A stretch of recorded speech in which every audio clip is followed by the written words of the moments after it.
Thank you so much for choosing KASS TV. Welcome to the Conservation Conversation. My name is Chemtai Kirui. I'm hoping you're doing well this evening. It's always a pleasure to have you joining. I'm really glad to have this conversation tonight because it's a step ahead when it comes to environment conservation, and I'm really excited to introduce to you the topic of today, which is how the Kenya Plastic Pact is going to tackle the issue of waste pollution.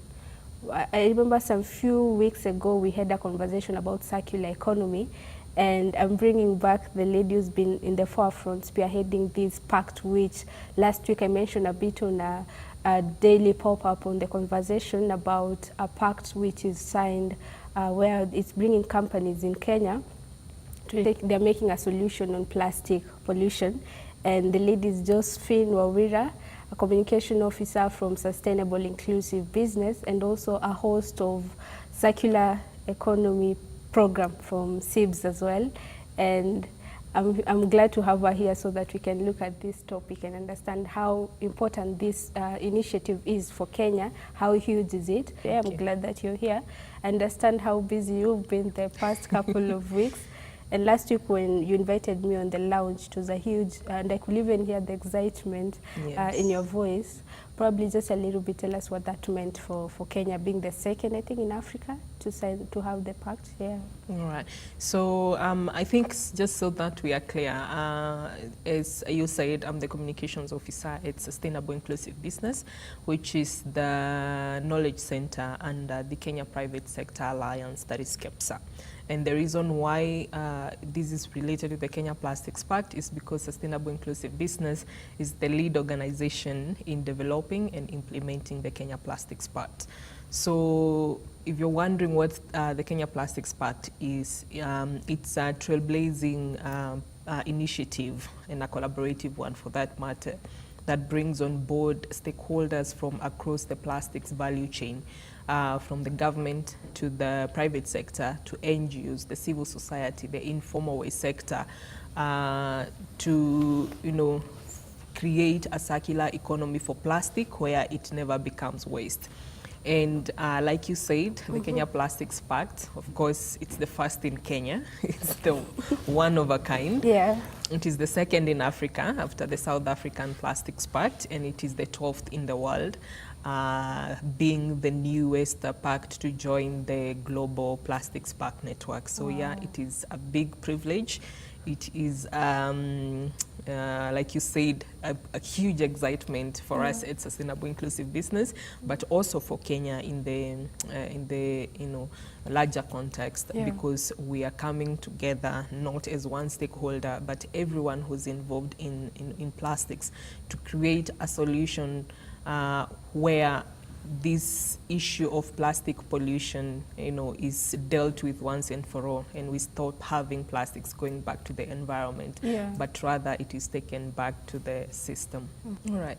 So at the time of launch, which was 7th of October, last week on Thursday, we had on board 29 members. These are divided into two categories. So they are founding members, who are now the paying category of the members, and the supporting members. So the supporting members have no financial obligation, but they also have the obligation to support the targets of the pact and also the vision of creating a circular economy for plastic. So in that case, we had 16 founding members and 13 supporting members.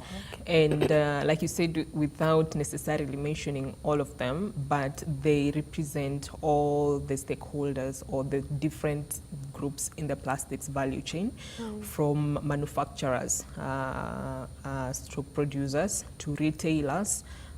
We have the informal waste sector, we have recyclers, so everyone is on board the Kenya Plastics Pact. And when it comes to the supporters, we have the government supporting through the Ministry of Environment. We have major organizations, membership organizations, of course, including KEPSA, our mother organization. Yes, So it is, like you said, a rainbow of organizations. And why we have everyone included is because, unlike other initiatives that, you know, have brought together, you know, for instance, only producers of plastic and left other stakeholders, is because a conversation needs to happen now. And a time, you know, the launch came at a time when even the system itself, if COVID-19 has taught us anything, is that everyone must be involved, yeah? So we must have conversations not only with the top companies in this country that deal with plastics, but also with the informal waste sector, because without them, there won't be a circular economy. So who is involved on this table is that, you know, we have to say, if a producer produces plastic, how does it impact the environment, yeah? And how do we ensure that that plastic does not end up into the environment, but rather it is taken back into the system to create either the same plastic or a different product, yeah? And so in this case, members of the Kenya Plastics Pact are governed by 4 targets. And this again is a unique aspect of the Kenya Plastics Pact, because, you know, we decided, or it is guided by the fact that, you know, we have to monitor progress and we have to keep each other accountable. So the best way to do this was to create targets that are going to guide, you know, members and in the whole Plastics Pact as one initiative, yeah? So we have 4 targets for 2030, and the members sign a commitment. 2030, number 1, we will eliminate all unnecessary plastics and problematic plastics. And how do we do this? First, we redesign and we innovate, and we also make sure that the plastics that we use and produce are reusable, yeah? So it's about rethinking the model. You know, if for this long, what we have been using, and I refer to the linear economy, has not been working.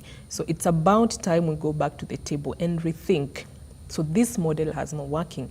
What is going to work? So rethinking that process and now trying to innovate, not really trying, but actually innovating to make sure that we have, you know, plastics or models that can now be reused. You know, that's the first target, to eliminate what is unnecessary and what is problematic. Target 2 is to ensure that 100% of the plastic is actually reusable or recyclable, so across the country, yeah? And then the third target is to ensure that 40% of what is reusable or recyclable is actually being recycled, because there's a difference between, say, so this plastic is reusable, but is it being reused? Is it being recycled? So 40% of what is recyclable is actually recycled. And then final, the target is that 15% average plastic, there is 15% average plastic content across all plastic packaging. So those 4 are the guiding targets that the members of the Kenya Plastics Pact commit to achieve by 2030. But how do we achieve this? Number 1 is by tracking progress and reporting that on an annual basis, and this is going to be public. But the difference is we are not going to ask one company or one member to give, or for us to come and announce your annual figures of, you know, the impact that you have made. Rather, we are going to collect, you know, all the reports from all the members and now make one national report. So one is going to guide us in showing where are we, where did we target to be by 2030, what progress have we made, what challenges have we met, what is working and what is not working, where do we need to have more investment, and where can we say this one we are achieving. So that is one way we are going to achieve the targets. The second way that we are going to achieve the targets is to collectively create, you know, initiatives, solution-based initiatives. It's not more about talking. I think we have had enough talk in this country. It's about now coming to the table and collectively saying, I think if we implement this kind of initiative on the ground, it's going to make a difference. So collectively as members and supporters of the Kenya Plastics Pact, we will come up with solution-based initiatives and projects that are going to help us achieve those 4 targets. And then thirdly, we are also going to create a roadmap that is also going to guide us from the time of the launch, which is 2021, up to 2030. So these are the plans and the steps that we need to take. So that roadmap is also going to help us reach, the steps, the way you sit down, you come up with your list of objectives in life and say, by the time I turn 30 years, I want to have done this. Sometimes, well, things work out, sometimes they don't work out. But it keeps you on track. It keeps you focused. So that roadmap for us is the one that is going to keep us focused. And then finally, and not the least, because along the way we learn and we implement. As we implement, we also innovate, is that we are going to share knowledge and the learnings that we learn along the way, nationally, regionally, and globally. Yes. Yeah, it really means something when you see stakeholders, especially those who play a huge part in it, coming together and deciding that, yes, this something has a huge impact on the environment, but you're going to take a step in ensuring that we are playing our parts. That's very interesting. And you are hoping with the launch and all that pact that they've signed, we are going to see noticeable changes, right? Yes. The short break, just when we come back, we need to look at another stakeholder, me, the consumer, right? What part do I play in this to ensure that, yes, the companies are doing their part, the government has its part, but what else can we do? Because the topic is ensuring that we are tackling this waste pollution. Absolutely. Yeah. Speaking to Josephine Wawira, she's Communication Officer from Sustainable Inclusive Business and also a host of Circular Economy. I played some of your program here and we got good feedback. We need to bring it back just a little bit. You. And she's been one of individuals spearheading this amazing launch that was witnessed last week. Like she said, it was a huge one, actually, second in Africa, 12th in the world. Yes. Wow. We're going to take a short break. Don't go so far. We'll be back shortly with more.